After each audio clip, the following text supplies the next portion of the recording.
Negotiations.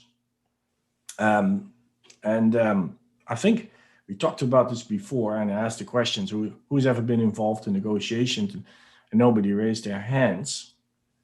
And then I talked about you probably negotiated with your mom and dad because you wanted to finish the movie, but they said you had to go to bed, and then you negotiated, said, "Well, what if I do the dishes tomorrow, or what if I do this?" Right? So that is a negotiation.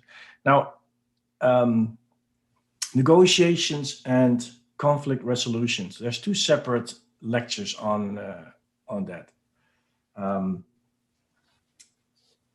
we are in week 12, so I won't be able to cover conflict resolution as a separate lecture. But if you go through the lecture notes of conflict resolutions, you will see that there's a big overlap because a negotiation is some sort of a conflict that you try to resolve.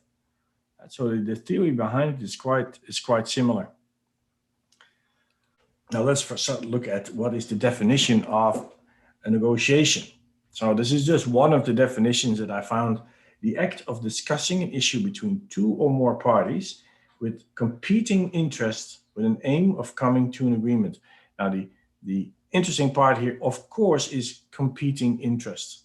And we'll talk a lot more about interest when it comes to negotiation.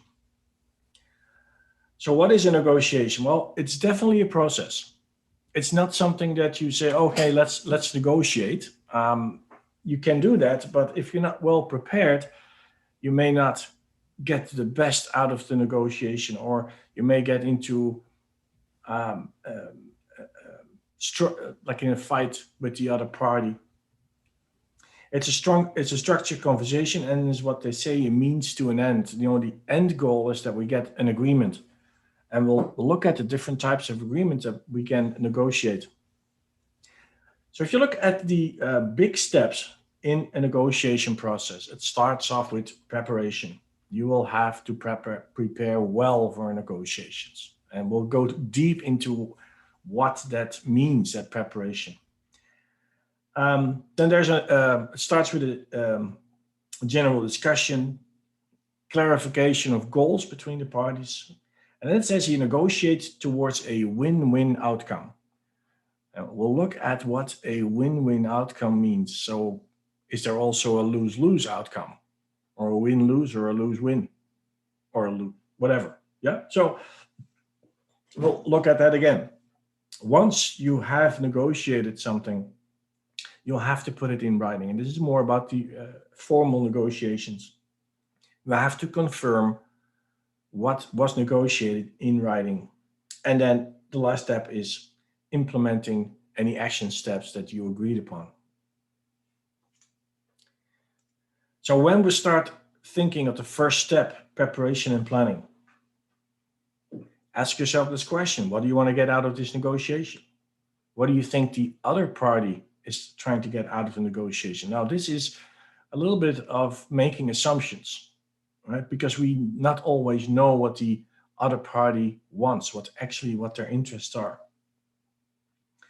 Think about trade-offs. Is there something that you can trade off with the other party?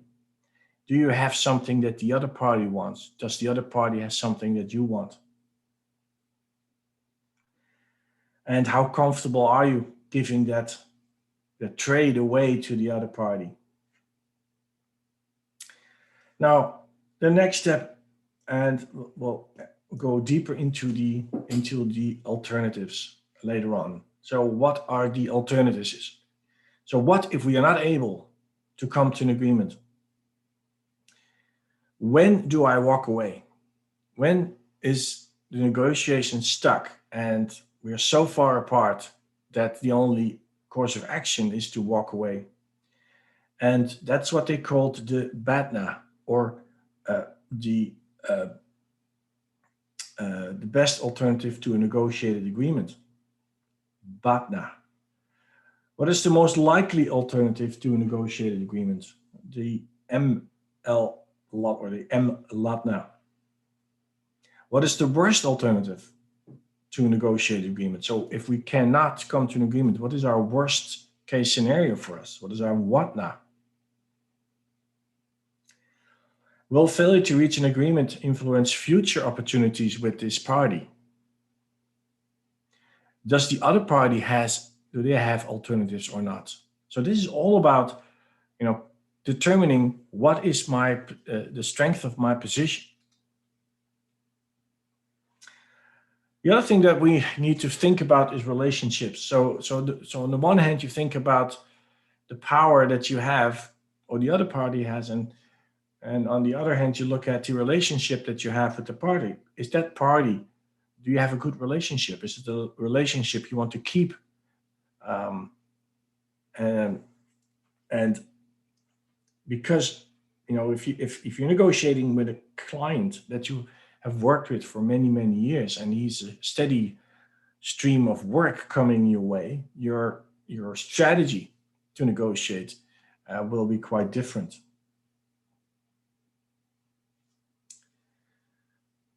Think about, and this is all still in the preparation phase, what are the expected outcomes?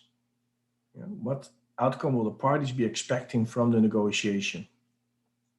And in similar situations, when we negotiated about this specific topic, what was the outcome in the past? Think about consequences. What is the consequence if we lose the negotiation, or the other party loses the negotiations? The difference in power. Who has the most power in this negotiation? Is there somebody, one of the two parties, controlling resources that is crucial to the project? And which party will lose the most, is the biggest loser if the negotiation doesn't come to a successful conclusion? Now, based on all that information, you can think about a couple of solutions. What are some solutions that you think that will bring us to an agreement with the other party? So these are all questions you ask in the beginning. Now, to go a little deeper into BATNA, ML, LATNA, or M, LATNA, and WATNA, best alternative, most likely, and worst alternative. And for those students that joined me in development economics yesterday, the domestic students, we actually remember when we did the scenario analysis. That was worst, best case, most likely case. Same thing. So let's look at an example here. So a claimant, somebody that's claiming something from another party, is hoping to recover $500,000 in damages for breach of contract. So the other party committed, in his view, breach of contract. The lawyer of the claimant estimated the legal cost up to and including court hearing will be $100,000. Of course, lawyers are horribly expensive.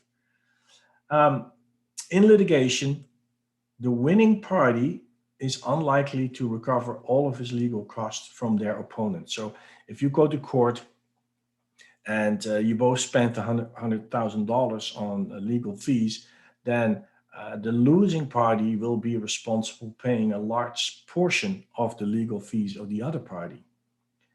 So the claimant lawyer estimates that the claimant would fail to recover 20% of the legal cost incurred. So if we say that the claimant, let me get my pen out. So if the claimant is party A, and then the other party is, let's call him party B. If the claimant spends $100,000 on legal fees, and if he wins, he will likely get not the full 100% from party B, but 20% will be unrecovered. So he'll get $80,000 paid by party B. So we have party A and party B. And party A is the claimant. So party A had a contract with party B, and party A believes that B was in breach of contract. Yeah. So the contract is $500,000. And the lawyer says, you're going to be spending $100,000 in legal fees. Legal fees, $100,000. Now, if party A wins the court case, then he'll get whatever the judge is awarding him or her, and party B, because party B lost, will also have to pay for the legal fees of party A, but not the full 100%. So the lawyer said that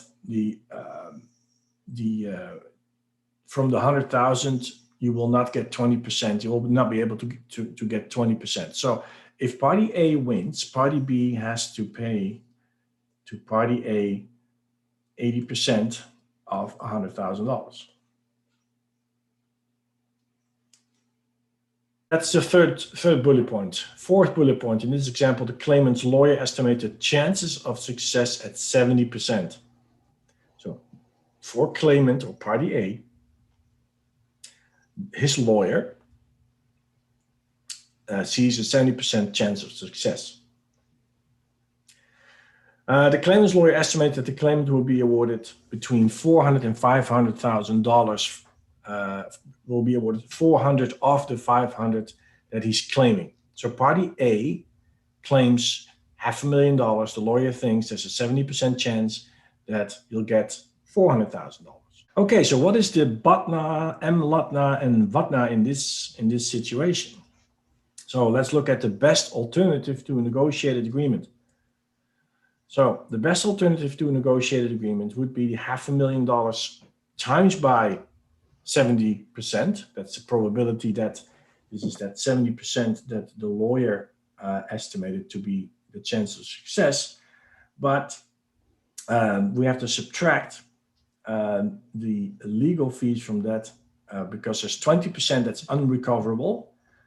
Yeah, so the total best alternative to negotiate amount would be 330. So if the other party, so let's go back, party A and party B. So party A says, I want $500,000.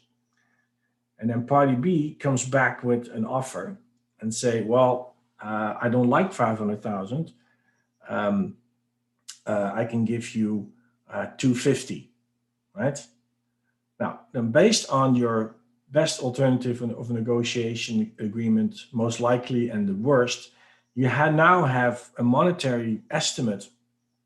You can look at, okay, in this specific case, looking at my best alternative, most likely and worst alternative is $250,000, something reasonable, right? So the most likely alternative to a negotiated agreement is the $400,000. The $400,000 is what the lawyer estimates that the money would be at same 70%, and then minus $20,000, which is again the same amount of money that is not recovered from the other party. Right? So this is the legal fee. This is your legal fee. And this is the amount that's non-recoverable. And that's that same 20,000 here. So that's the most likely alternative is 260. And then the worst would be that he loses the court case, gets absolutely nothing. And on top of that, he's losing his $100,000 that he paid to his lawyer, and he has to pay 80% of $100,000 for the other party who won the court case. So the worst case is 0 minus 100 minus 80 is he's losing $180,000. Now, the ideal settlement would be that $500,000 at 70% probability what the lawyer was estimating. So now you have some numbers and now you can think about, okay, what is my position? What is the point that I'm going to walk away, if they come with a number? And then even if you walk away from the negotiation table, then you still have to take into account, what is What is my worst alternative? Like if party A loses the court case, it does not get the $500,000, and on top of that, it has to pay $180,000. Yeah, so it's not that you do a simple calculation and now you have to answer and you have the answer. No, we just know what is best, most likely, and worst case scenario. What is the ideal settlement? And now you still have to make a commercial decision. Am I gonna continue to negotiate? Am I gonna do a counteroffer? Am I gonna walk away? Yeah, and that depends on how the other party is dealing with the negotiations. Now, the other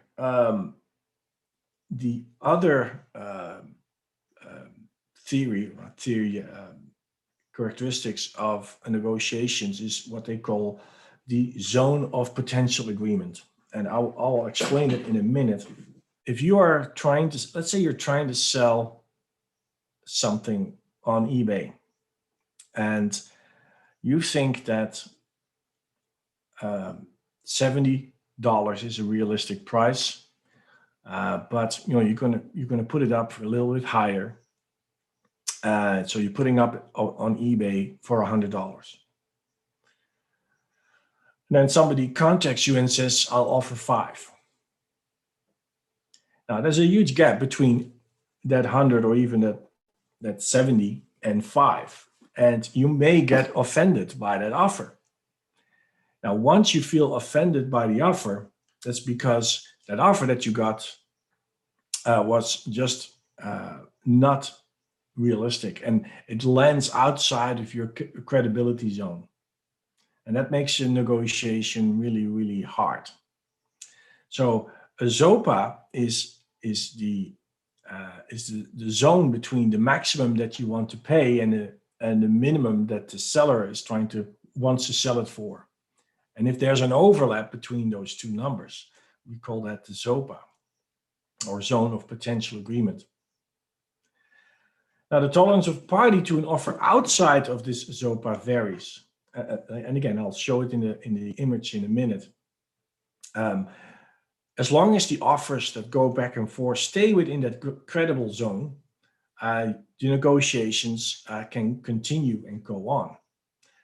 But if you start to make offers that are considered ridiculous by the other party, if you put out a ridiculous offer, then the other party will dig in and throw a ridiculous offer back, and you're not going to get closer to each other. Now, we don't know upfront what that ZOPA is. We don't know what the walkaway point is of the other party, and that's something that a skilled negotiator hopefully is able to figure out. So in an image, look at these two examples. So I have situation 1 and situation 2 drawn out. So let's say you are the project manager. You're a project manager, and you want services from a contractor. Now you think that a reasonable number is between 250 and 380. Obviously, you want to get down to the lowest possible number because you're buying. Yeah, so you're buying, and the contractor is selling. So the buyer wants to get as cheap as possible, and the seller wants to get as high as possible. I think that's pretty straightforward.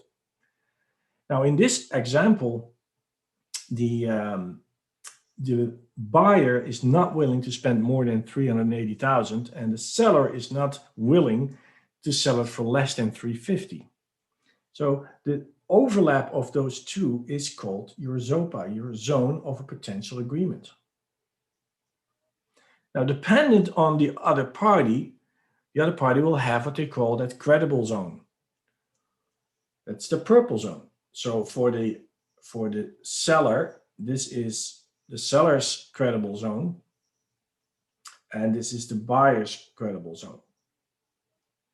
So if the buyer makes an offer that is if it's here, if it's outside of the credible zone, the seller may get offended and say, "You're not taking me serious." If the buyer makes an offer, remember the buyer wants to go as cheap as possible. So the buyer's first offer will be in this zone. So this is maybe the buyer's first offer. Now, then the seller, he doesn't like it, but it's still within the credible zone. So he may come back with an offer that falls within the credible zone or of the buyer, right? And eventually, ideally, you want to get into a situation where the offer that you negotiate falls within this ZOPA, this zone of potential agreement. So if the first offer is in the ZOPA, an agreement can maybe reached quite quickly. Obviously, if the project manager's first offer is here, then the seller may say, no, thank you. I'm not interested. You're not taking me seriously. Now, there is also, if you look at situation two, you see that the expectation, in this case, it's defendant and claimant, but let's do the same thing. Let's say this is the project manager and this is the same as on this side. So this is contractor and this is the buyer. Now, in this specific case, the highest price that the project manager wants to pay is $320.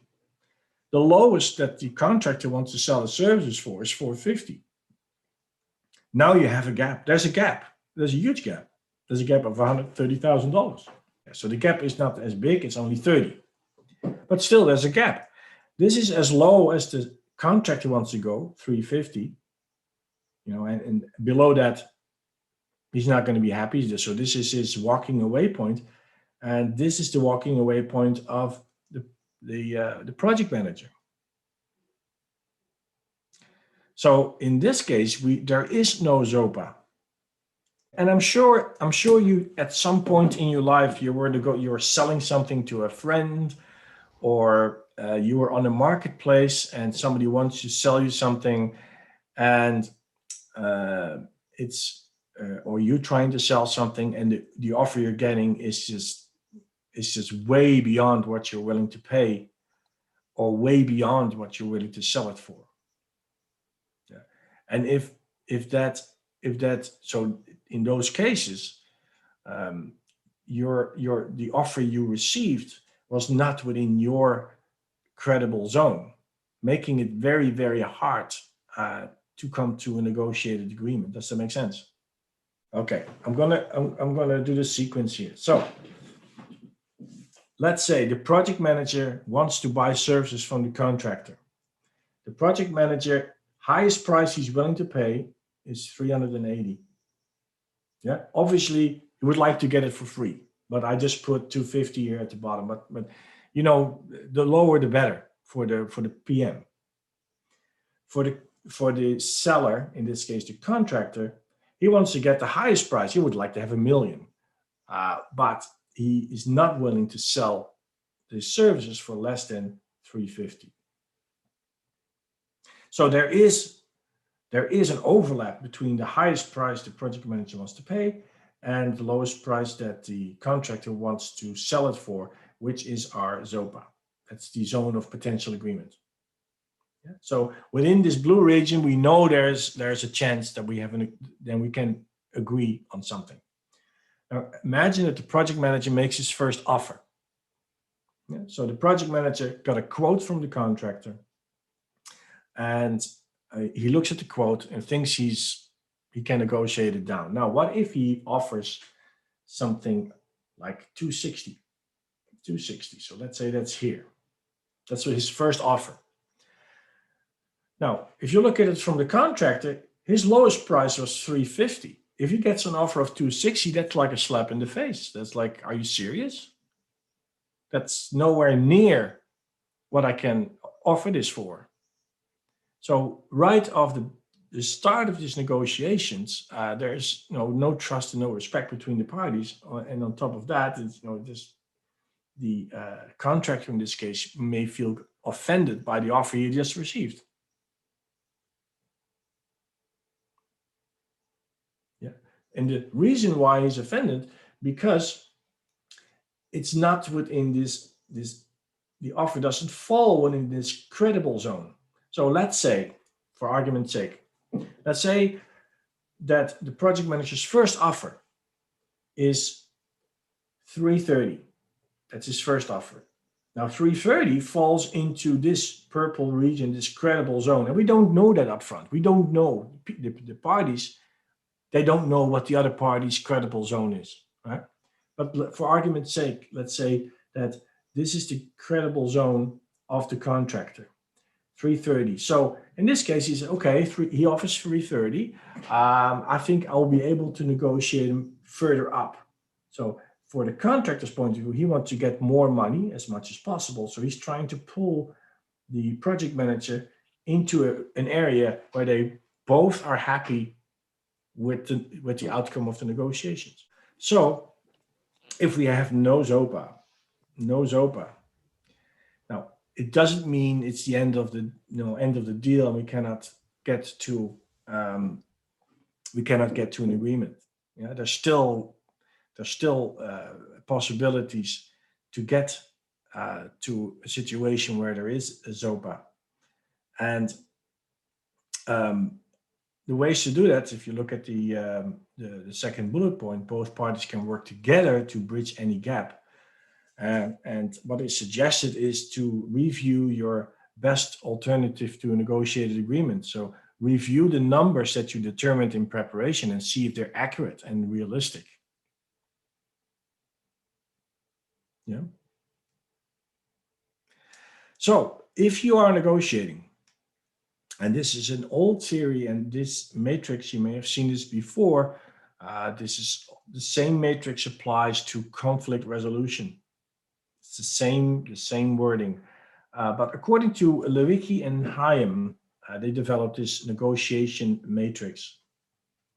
And if you look at the x-axis of this matrix, you see the importance of outcome. How important is the outcome of the negotiation to you? And then on the vertical axis, we have the importance of relationship. In other words, how important is my relationship to the party I'm negotiating with? So if your relationship is more important than the outcome of the actual negotiations, you are going to use your strategy will be an accommodating strategy. Now, and all these strategies are basic strategies, and what that going to look like accommodating depends on obviously on the situation. I'll talk a little bit more about these separate strategies and what they mean. If your importance of a relationship is high, but also the outcome is high, then you're in collaborating. So you have a good relationship with the other party, but the outcome of the negotiation is also very important to you. Then collaborating strategy is the preferred way. Now, if your importance of the relationship is low and the importance of outcome is low, so you really don't care about the other party and you really you don't care about the outcome, then the avoiding strategy is applicable. And then if you look at a high importance of outcome and a low importance of relationship, now anybody that's ever been in a negotiation, remember the one where you sat across the table from somebody and they were just hard on you. They just didn't care about you. They just wanted to have the best deal and they wanted you to lose. They wanted them to win and you lose. I've been in quite a few of those negotiations and they're not fun. And there's no importance of relationship. But with customers that you've been dealing with for years, your relationship, you want to keep that relationship. Now, and then kind of a in the middle kind of strategy is compromising. Now, so if you look at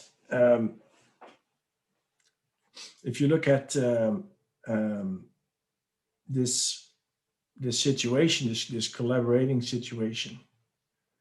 Yeah. you're trying to get the best deal while preserving the relationship with the other party. So the first strategy is the avoiding strategy, or also called postpone to win. So outcome and relationship are both low priority. Now, when is this strategy appropriate to use? And this is the same when you're talking about conflict resolution. So you have a conflict with another party. What is your best strategy to resolve the conflict? So in the avoiding strategy, it's appropriate when it's not worth getting into a conflict. So you don't think it's worth to get into a fight with the other party. You temporarily or permanently want to withdraw from the negotiations. You want to avoid the situation. The other person is angry or emotional. Yes, if the party across the table is angry or emotional, that's not a good situation to start negotiating, because emotions will taint your whole efforts of coming to an agreement. You have another strong alternative to consider, so you're buying time. So you could use this avoiding strategy. You can meet your needs without negotiating at all. So in all of these cases, the avoiding strategy could be appropriate. Now, let's look at accommodating strategy. So now, in this case, the relationship is really important and the outcome is of lesser important, also called the lose to win strategy. When is this appropriate? When you're not too worried about losing. Obviously, that's one. You want to preserve the relationship you have with the other party, or you use it to delay a bigger negotiation until you have more support, evidence, or time, and accepting a short-term loss in exchange for a long-term gain. And obviously, the short-term loss is okay.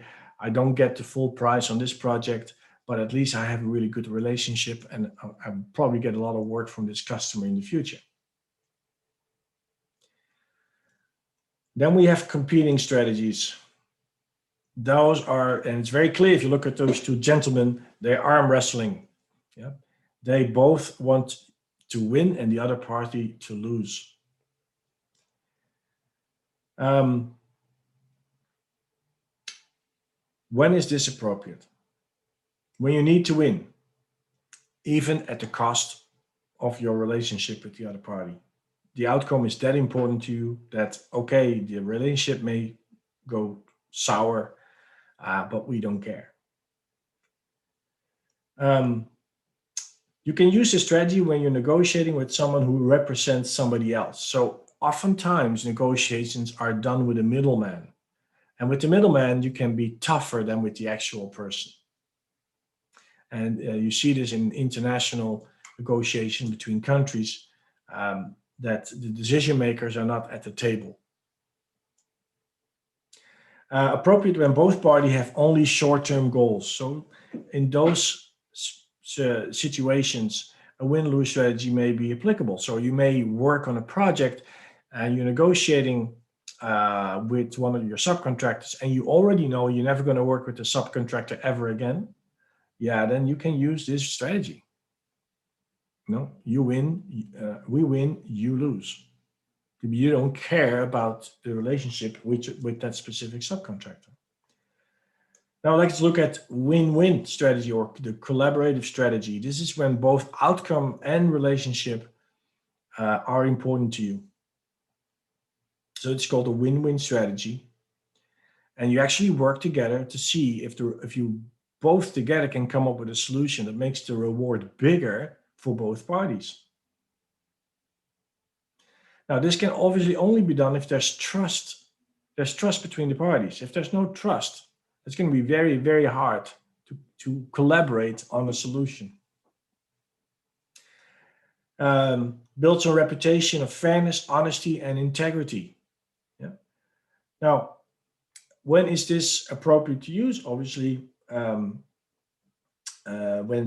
parties are fighting over a very small reward.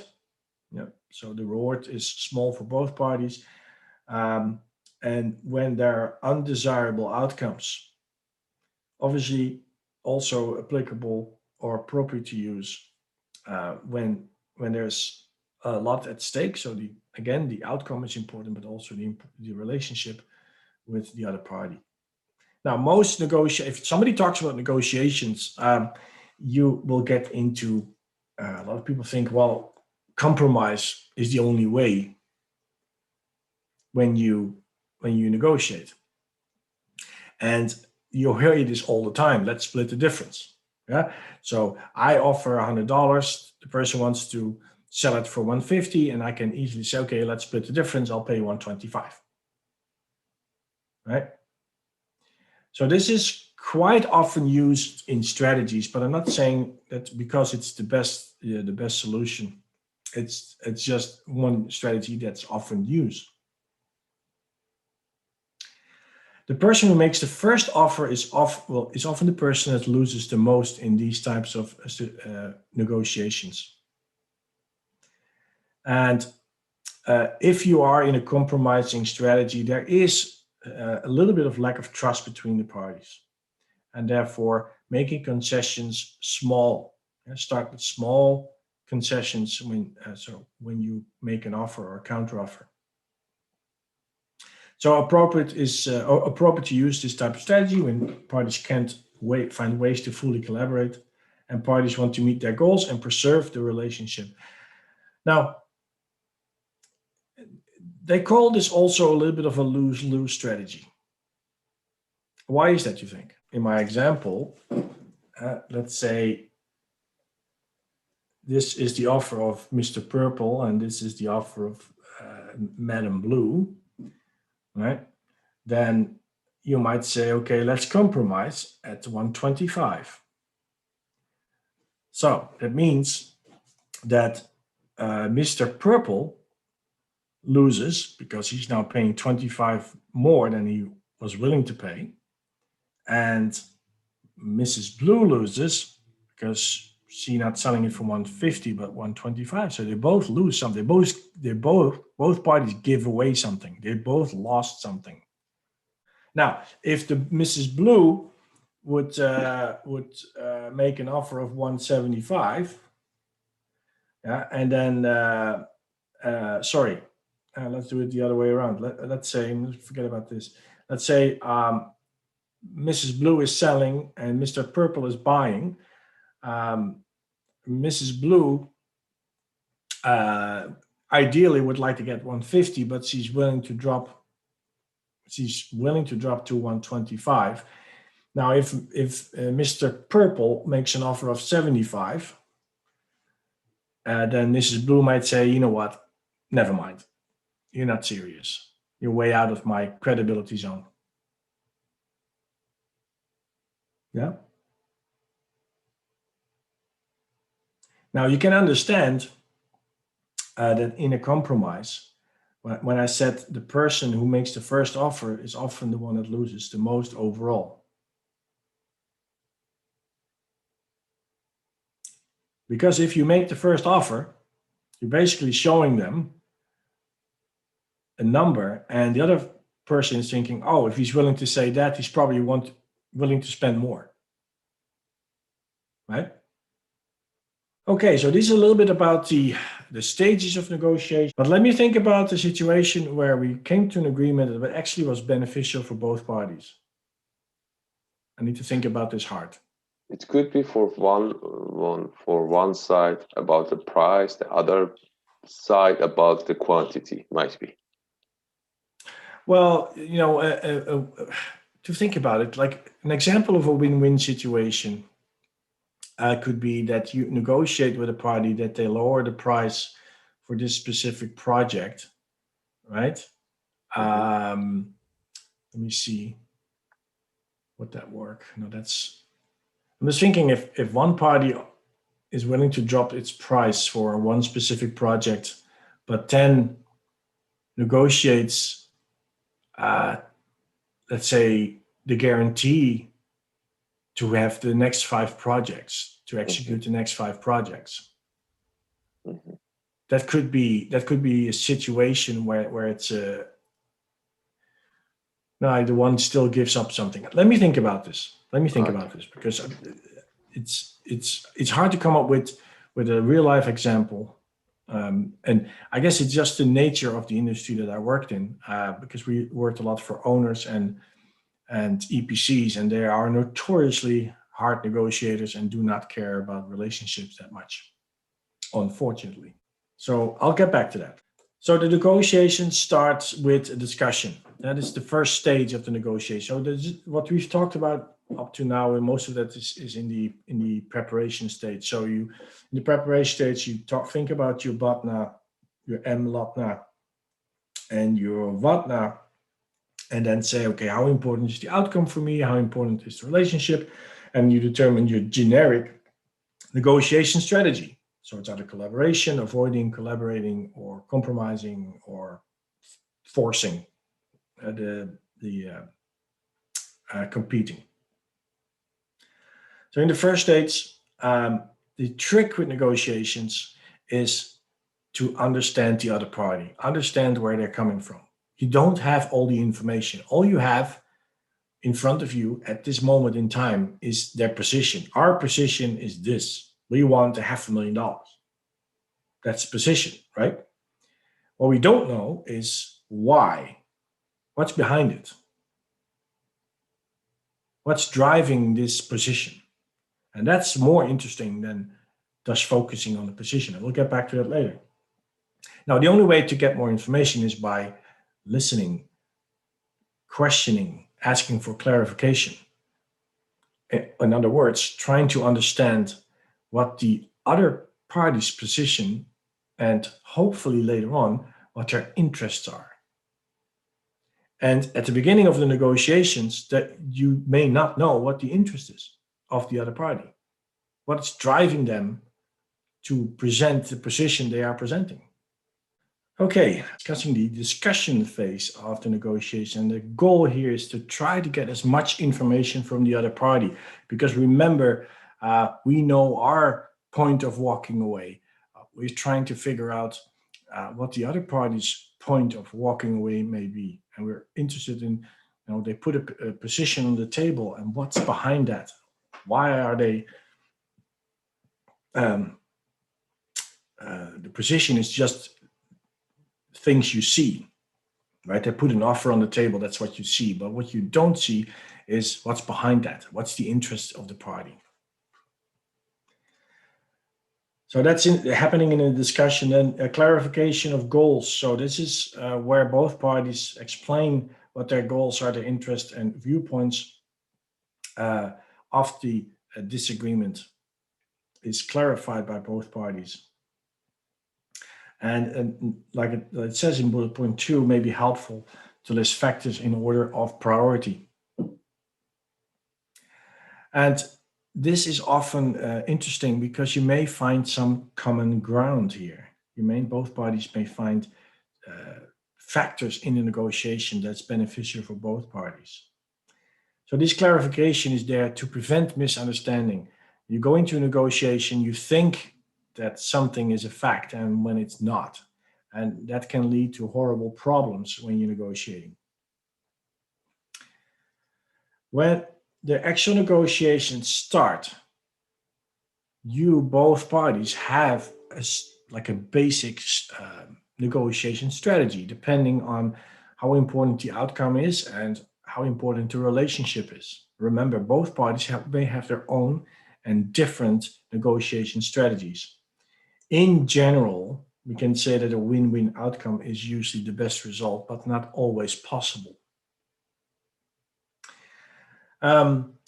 It's also always good to get out the negotiations and get back with your team and see if there's any alternative strategies that may be required to get to a negotiated deal. Once an agreement has been reached, this agreement needs to be written up. It's a good practice to write it up because it's on paper, black and white, and both parties can review and say, yes, this is what we agree.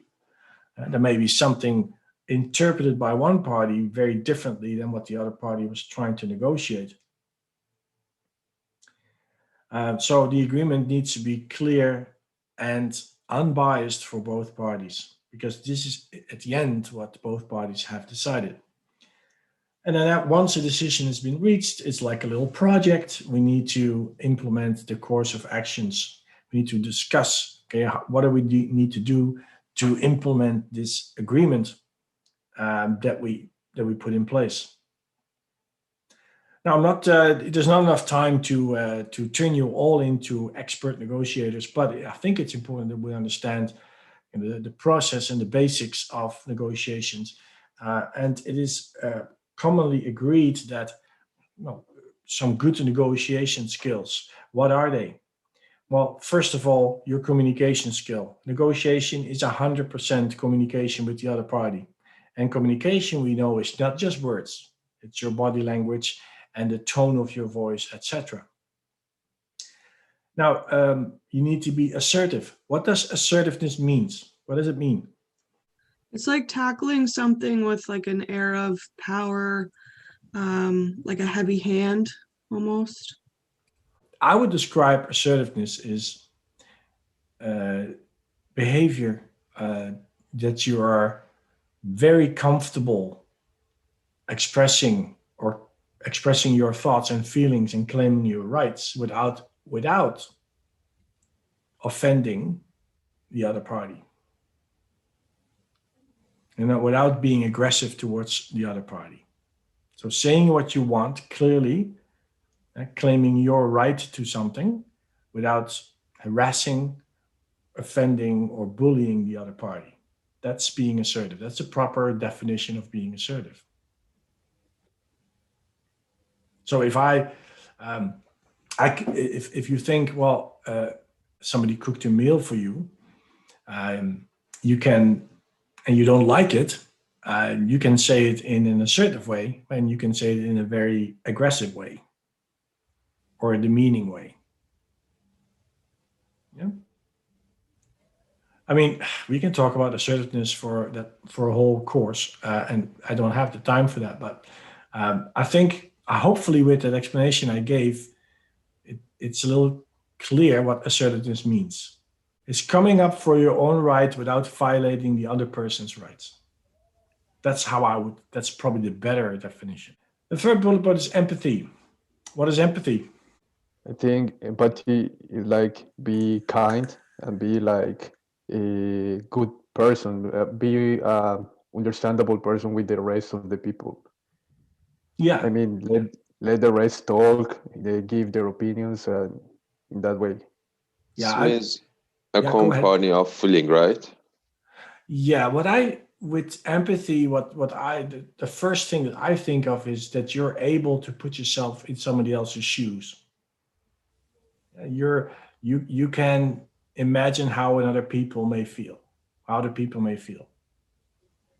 Yeah, so empathy is, a little bit more than just being kind. It's what Professor Zondig said, that you're able to imagine what another person would be feeling, and you're able to put yourself in their shoes. So it's more than just seeing someone's like sad. It's like understanding like why they would be sad and imagining yourself in the same position as them. Yeah, and actually have the will and desire to try to understand why that person is sad. Yeah, that's empathy. Now, good negotiating, body language and posture. Yes, I can imagine that. I mean, if you're sitting somebody across the table that's very shy or shows to be insecure, that really does not help. And that's all part of your body language and your posture. Understanding does not mean compromise or concession. So when you say it's better when you negotiate and the other person is claiming something that you don't agree with, you can always say, I understand, but it doesn't mean that you agree. I hope that's clear. Emotions and paradigms can hinder effective negotiation. So emotions, we already talked about it. If you're mad, angry, that will not help in the negotiations. They will actually hinder you because you shut down your creative your creative side to come to an agreement. And then paradigms is just the way you look at the world. And some of your paradigms may hinder you as well trying to negotiate an agreement. Develop active listening. I think we talked a little bit about what active listening is. And there's a couple of levels of listening. I don't think I have it in my lecture notes in this lecture, probably in some other lecture that I have. I explained the different levels of listening. But active listening is listening in a way that the other person feels that you are listening. That's in a nutshell, active listening. Acknowledge other parties' perspective. Be open for other options. Yeah. Creativity is key when you're negotiating, because in the middle you may think in preparation that the negotiation will go in a certain way, and then all of a sudden the other party throws a curveball. Yeah. And now you have to be fast to think on your feet and come up with a solution or a counter offer. And obviously accept the best available offer. Now, in negotiations, there will be, and certainly when there is a confronting strategy used by the party opposite of you, and these are some classic hard bargaining power play tactics that are being used. So classic hard bargaining, when there are extreme claims and small concessions. So you're negotiating with somebody that claims a lot. And when you're negotiating, they're making very little concessions to come to an agreement.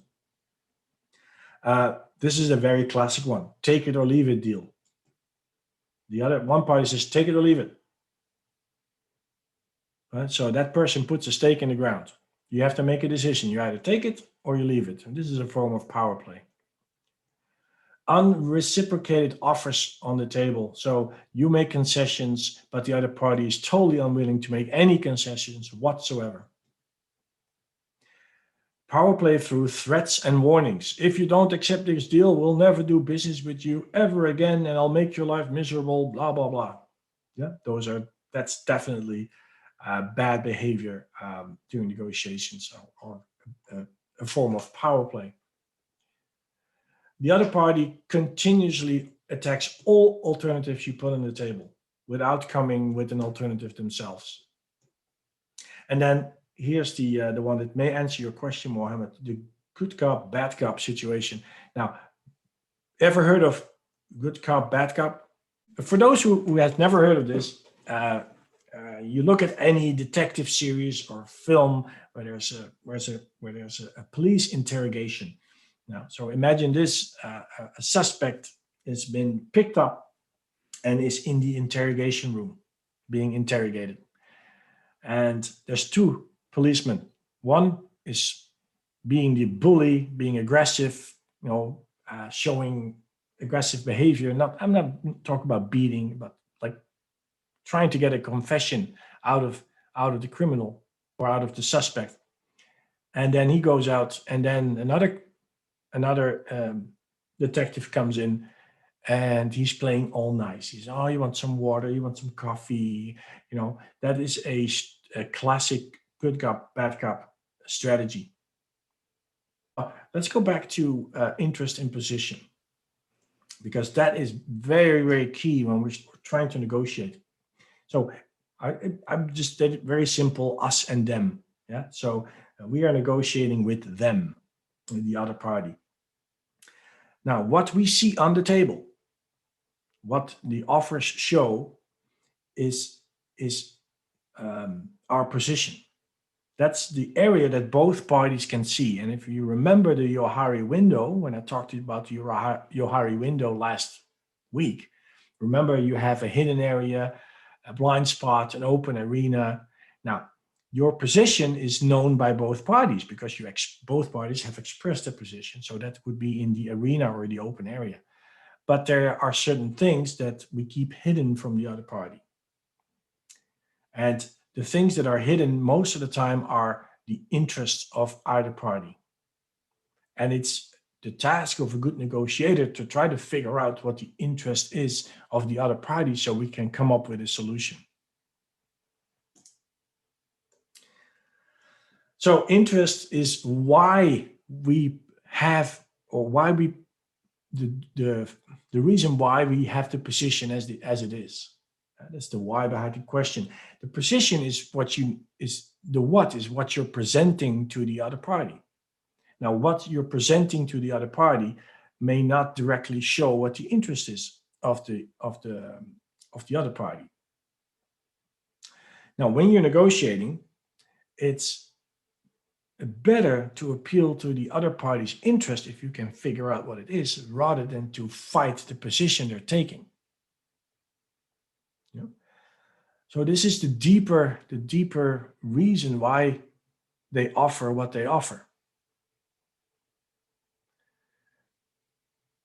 So when we look at interest in some negotiations, you can have conflicting interests. Yeah, your interests are different and not compatible. Now, in a classic situation, you have a buyer and seller. The interest of the buyer is there might be the interest, maybe my budget is out, I cannot spend more money, I need to get the lowest price possible. That is what's driving his offer over a very low offer. Yeah. So the offer may be, okay, I can only spend $100,000, or I offer $100,000, which is very low. The seller may say, that's very low, but we don't know the reason why the offer is so extremely low. And now it's interesting to figure out what the interest is behind that. Now, in this situation, the one wants to sell at the highest price and the other wants to buy at the lowest price. There's obviously a conflict of interest. Sometimes you have complementary interests. So the interests of either party do not conflict with each other. And if that's the case, that will be amazing, because if you discover that, then coming to an agreement may be quite easy. But you can only find it out by talking and asking questions. And then in the case you have a common interest, well, that's easy peasy. You're both trying to achieve the same thing. And then it's very, very easy to come to an agreement. Yeah. So don't focus on the party's position. Yeah, it's interesting, of course, we need to know what the position is of the party, but we're much more interested in the why. Why do they present this position? What's the reason behind it? So the buyer position in this example, I want the price of the construction material lowered by 10%. That is a position.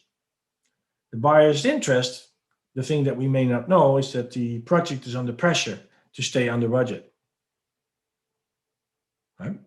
Now, the interest, if you discover what the interest is, it may not be helpful, but sometimes it is. Now let's look at some do's and don'ts of negotiating. Let's start with the do's. Pay attention to detail. Pay attention to words that are used often by the other party. Some words are spoken with a lot of emotion.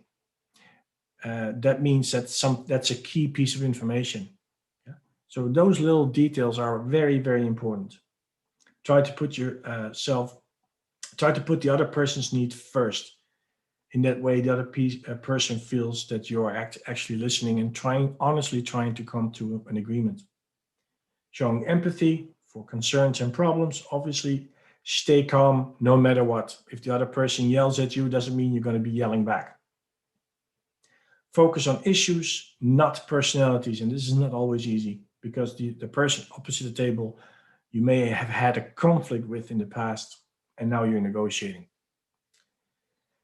Have a plan B, a contingency plan, and know your options and what your fallback position could be. And immediately write down the deal that you made. Some don'ts. Never bargain with the words using between. I can accept a price between 100,000 and 150,000. Well, you just gave away, like if I am buying from you and you say, well, I can accept a price between 100 and 120, my starting position will be $100. I'm going to go to the low end. Yeah. So try to avoid using those words between. Don't signal the person by saying, I think we're close to an agreement. Yeah. Don't use those words. If you need time to think, don't establish at the beginning that you're the final decision maker. Yeah. So if you want to have more time, you may say, well, we're negotiating, but the final decision is not taken by me. Don't be afraid to ask what you want. That's all to do with assertiveness. Don't negotiate with a person who doesn't have authority to sign off a deal. Now, that's not always possible. There are situations where you are negotiating with a person that does not have the authority. In all cases, try to get across the table with a person who can make the deal. Don't do all the talking. Again, that's listening, active listening, and empathy. Don't ignore the other person's body language. Talked about that as well. Don't argue. Discuss items that there's where you have disagreement upon, but don't start arguing. Never accept pre-designed agreements. Yeah, because a pre-designed agreement is made by the other party and doesn't have anything that you want in it. Yeah, the agreement that you sign needs to reflect whatever was discussed in this in this negotiation. Now, I'm gonna skip this one. Now, we're now getting into a little bit in cultural differences, and you can have cultural differences on many levels, on a personal level, and you can have cultural differences on a company level. So you may negotiate with where the other company is more interested in the contract than in the relationship. Yeah. So if you look at these differences in the goal, attitudes, personality types, communication, time sensitivity, emotionalism, agreement form, agreement building, you see there's a spectrum going from one end of the spectrum to the other. And it's important for you to understand the other party's company culture. How are they very informal or are they very formal? Are they only expecting a win-lose situation, or are they open for win-win situations? So it's important to understand what the company culture may be for the party you're talking with. Now, the next couple of slides is the theory of international negotiations, and you will be sitting at some point in your life, or perhaps never, but at some point you may be negotiating with a group of people from another country. And this is where cultural differences come in. And I want to share how important it is to understand cultural differences, because they may be the difference between a successful and very unsuccessful negotiation. Now, I'm going to skip the first theory of Edward Hall. So you can strike that out. You don't have to. I just put this in the lecture notes to give different perspectives of how people can look at cultural differences internationally. I want to skip straight to the second theory. So you can read it. That's fine. I'm just not gonna. It's not going to be part of an exam, because I think this one is for now is a lot more interesting. So this is Mr. Hofstede. He's a Dutch guy. Not because I'm Dutch, I'm putting him in here, but he's well known for doing studies of cultural differences between countries. And the way he describes the differences between countries is on these 6 parameters or 6 characteristics. And some of them we already discussed in this course before. And the first one is power distance. What is the power distance in a certain country? And with power distance, I mean the power distance between a worker and the boss. Is the boss being treated like a semi-god, or is the power distance very small? Now, I think I gave the example that in Canada the power distance is relatively small. Yeah, a worker is can easily walk up to the boss and discuss certain things or give feedback. It's not frowned upon. But I know in other cultures there's a huge gap between workers and the boss. The second bullet point we also talked about, the individualism versus collectivism. Are the people in general more focused on themselves or on the society or the community as a group? And there's large differences when you look across the world to the different countries, whether they're more individualistic or more of a thinking in collective. The third one we also discussed previously is masculinity versus femininity. So with masculinity, I mean macho culture. Yeah, do the males display macho behavior, and where males are not easily show their, let's say, their feminine side or their feminine traits. The fourth is uncertainty avoidance, and this has everything to do with risk. How willing is a country or the people in the country willing to take risk? And surprisingly, that differs from country to country.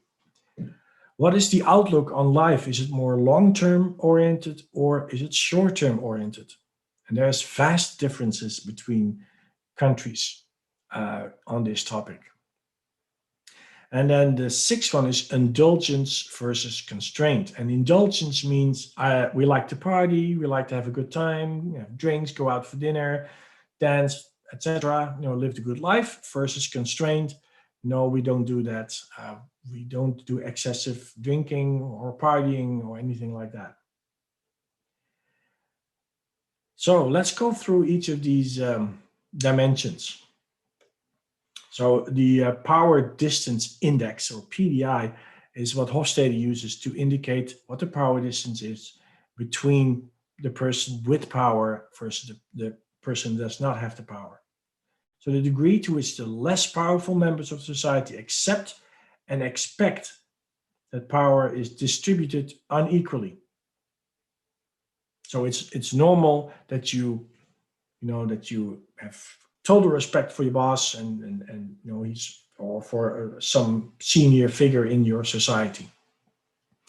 The IDV, or individualism versus collectivism index, the social framework where people take care of only themselves or look after others as well. I think that's pretty straightforward. Where the masculinity, or MAS index, masculinity preference in society for achievement, heroism, assertiveness, and material rewards for success. And where femininity is a preference for cooperation, modesty, caring for the weak, and quality of life.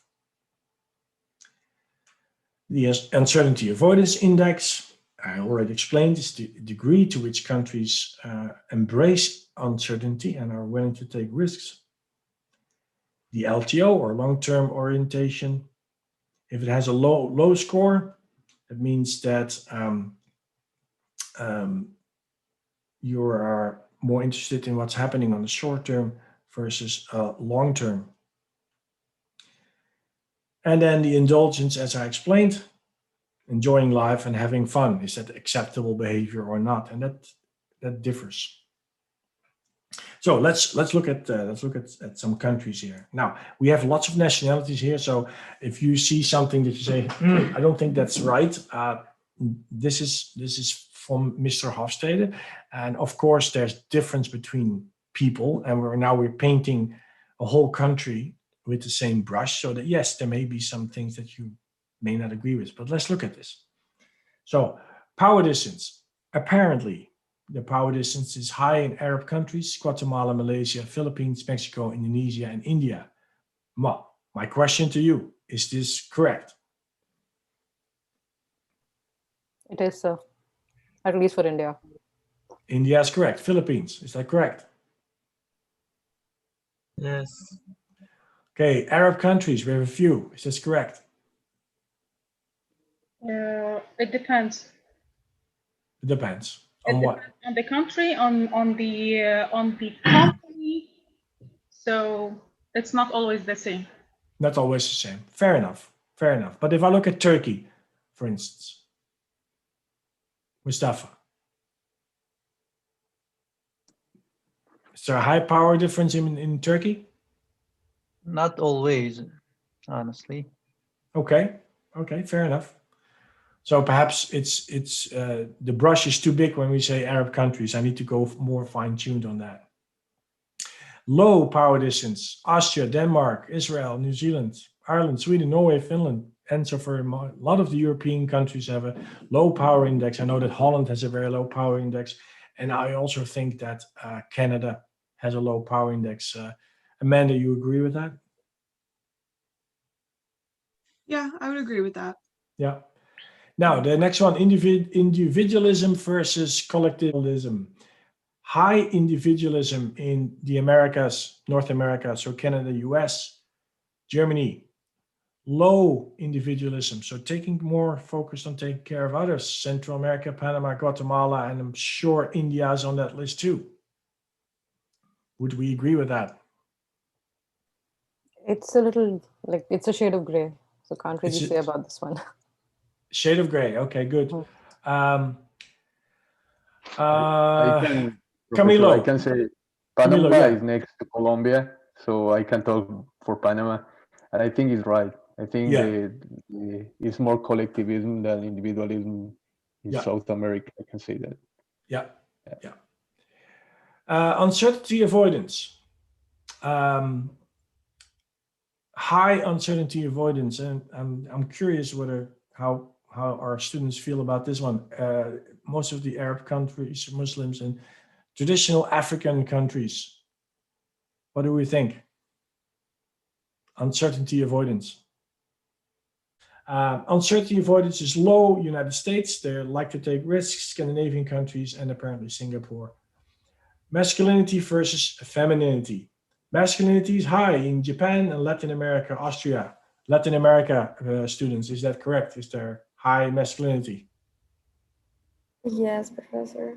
Yes. Okay. Yeah. Low masculinity in Scandinavia, Thailand, and Portugal. Well, we have nobody from either of these countries. So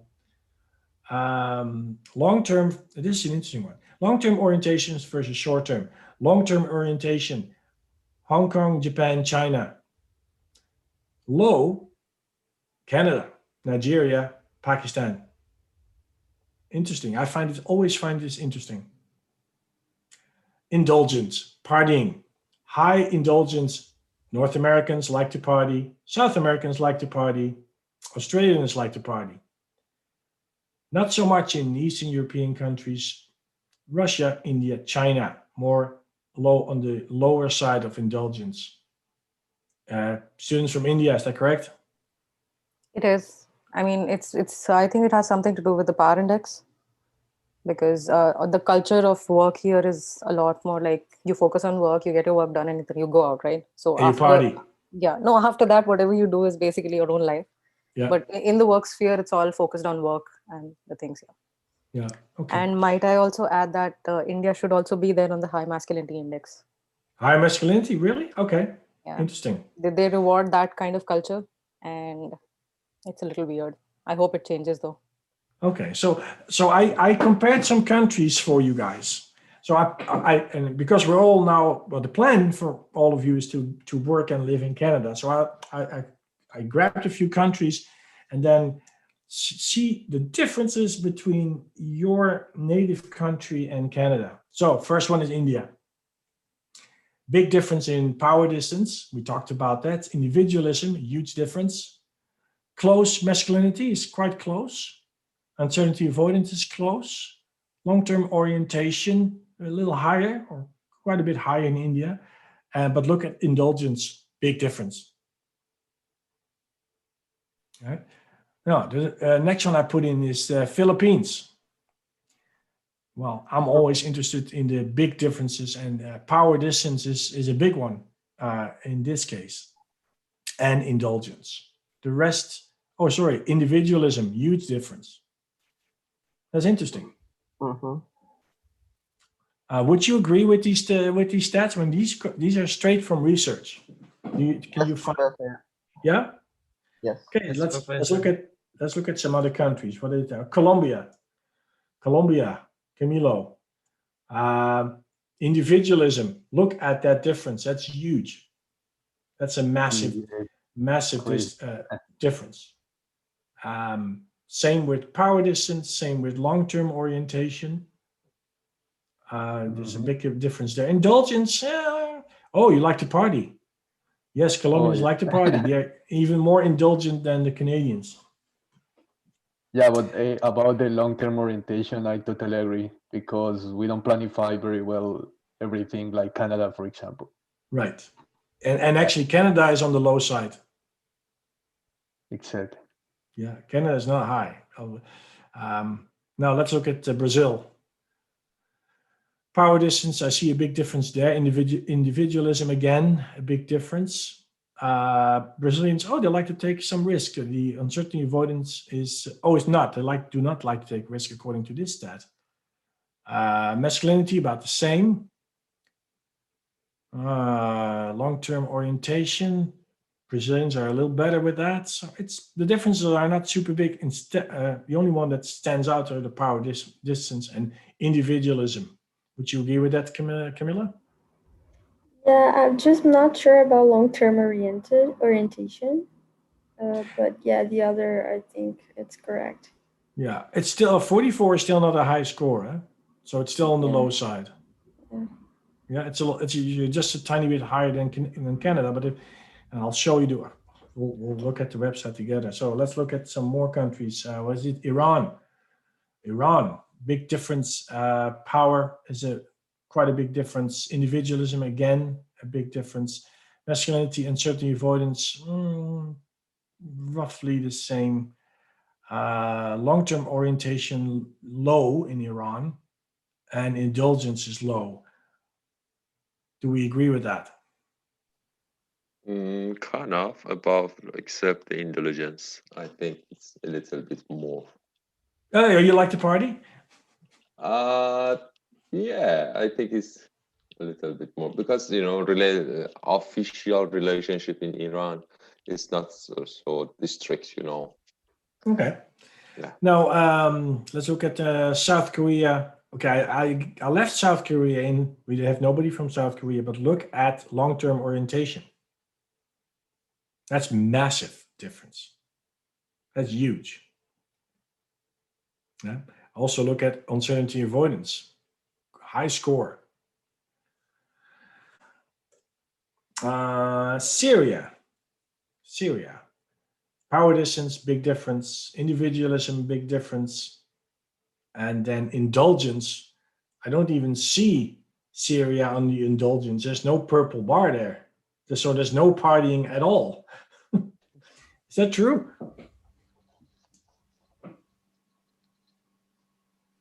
Syria? Yeah, maybe, yeah. Yeah. Okay, interesting. Go ahead. I'm sorry, Abdul. Don't you want to the party side? I think Syrian always party. Well, according to this study, it's very low. I can't even see it. I don't believe so, because most of the Middle East, if we are talking about the work. No, this indulgence is in general in life, partying, having fun, doing fun stuff. Oh, if it is general for my side, is correct. I thought about only for official or in workplaces. Well, it's a combination. It's a combination, because think about this. This is more in general, not just work, not just personal. This is a combination of both. Okay. Yeah. So Vietnam, I don't remember why I kept Vietnam in. Oh yeah, I had the students from Vietnam at some point. Okay, quickly go to the next one. Turkey. Mustafa, you agree with the numbers here? Can you find your country in this? Higher power difference, high score in uncertainty avoidance. Yes, I agree. Yeah. Okay. Yeah. Great. Now, and the last one is for me, and you see we score quite the same, but Dutch people apparently score very low on masculinity. Interesting. Yeah, the rest is fairly the same. Dutch people have a better long-term orientation. That's another big difference. But masculinity, that's a big difference with Canada, and I can see that. I can see that. Now, this may change over time, right? With a new generation coming in, this may change. Now, if you're interested, you can go, if you Google Hofstede, you'll find the website and you can put in 2 countries or 3 countries and make these graphs yourself. So if you ever get, for free, by the way, if you ever get into a situation where you have to negotiate with people from Japan, then you put in your own country, you put Japan in, and you see where the differences are. Yeah, and then you can have a better understanding of the party opposite of the table. Okay, I don't expect you to memorize these graphs, by the way, okay? But I do expect you to know all about Mr. Hofstede's theory and those 6 indexes that we talked about, okay? Now, and even if you're not negotiating internationally, look at Canada. Look at how many nationalities we got in Canada. So if you're the partner, although you're negotiating with a Canadian company, the person you're negotiating with may come from another country, like yourself. And it's perhaps a good thing to check in and see where the differences are and what you have to take into account. Okay, let me pull up the assignment here. We are going to negotiate. So we're going to do a negotiation simulation. And let me walk you through this. So we're going to create a couple of teams. And in this case, we're going to create 7 teams. Now, there's only about 15 in this class, so the teams will be limited to 2 people per team. So we have 2 buyers. One buyer wants to buy a new house, and the buyer number 2 wants to buy an existing house. And then there's 5 contractors. Contractor 1 is a real estate agent, so he just buys and sells property. Contractor 2 is a construction company with 20 years of experience. Contractor 3 is a construction company with 5 years of experience. Contractor 4 is an owner that inherited land. So that's all he has is land. And contractor 5 is doing luxury things, luxury item in the house, like a pool and that type of stuff. So the roles, contractor 2 and 3 are constructors. Contractor 1 is a real estate agent. Contractor 5 is capable of building a pool if the pool is required. But also contractor 3 can build a pool. Contractor 3 and 4 both can supply the garden. Luxuries in the house can be provided by contractor 3 and contractor 5, and land can be provided by contractor 3 and 4. Right. So if you look at this picture, it looks very confusing, but this is the way we're going to play this game, this negotiation game. So we start off, each team will analyze their situation. So I'll give you the information and that explains what your options are and what you're trying to achieve. So buyer 1 wants to buy a new house and buyer 2 wants to buy an existing house. So both buyers will make a list of what they want. The buyers then meet with the contractor. So buyer 1 meets first with contractor 2 and then with contractor 3 and explain what they want. Buyer 2 only meets with contractor 1. Now, so the buyers explain what they want, and then the contractors have to negotiate with the other contractors to come to a total price for the respective houses. So after the buyers have talked to contractor 2 and contractor 3 and contractor 1. Or contractor 2, 3, and 1 gonna go their separate ways. There's a second round of negotiations in step 3, where contractor 1 cannot provide all the services that are required and therefore needs the help of contractor 3 and or contractor 5. Contractor 2 can also not provide all the services that are requested and negotiates a deal with contractor 4 and 5.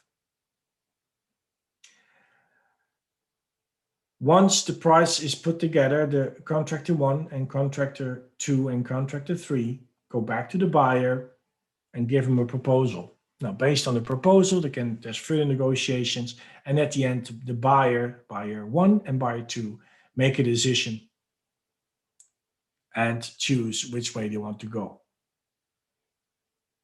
Okay, so steps of role play. All parties review the situation and determine the best alternative to a negotiated agreement. The buyer discusses the bid document. So when I call a bid document is the buyer saying to the contractor, this is what I want. Yeah, that's step 2. Step 3, the contractor reviews what they can do themselves and what they'll have to subcontract to other contractors.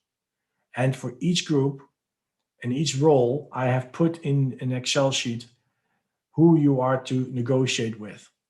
Yeah, which parties you have to negotiate with in this game. And then finally, you offer the presentation to the buyer. Now, and this may happen a couple of times. And the buyer may reject an offer. Then the one contractor goes back to the other contractors, say, hey, you need to lower your price, otherwise I don't get the job. So we go back and forth a little bit until buyer 1 and buyer 2 are happy and there is a deal negotiated. Now, once I create the team, I will give you an Excel template where you can calculate the monetary values, because this game will have monetary values, meaning each decision will have a monetary value. So let's say you want to live close to the city, and that's worth some money to you. That has a positive monetary value. The further you are away from the city, that monetary value drops. Yeah. So the key here is to get something for the best monetary value. Now, I understand that you will say, Richard, what the hell is this? I do not understand a single thing you just said. Don't panic, it will come, it will all be okay. So all you get is one Excel sheet. In the Excel sheet, all the information is there. So let's start off with what the buyer's interests are. So for the buyer 1 and buyer 2, wherever that may be, this is what you're interested in, and these are the restrictions that you have, because there will be restrictions. For the contractors, it will say, this is what your normal core business is, and anything outside of your normal core business, you have to negotiate a deal with other subcontractors.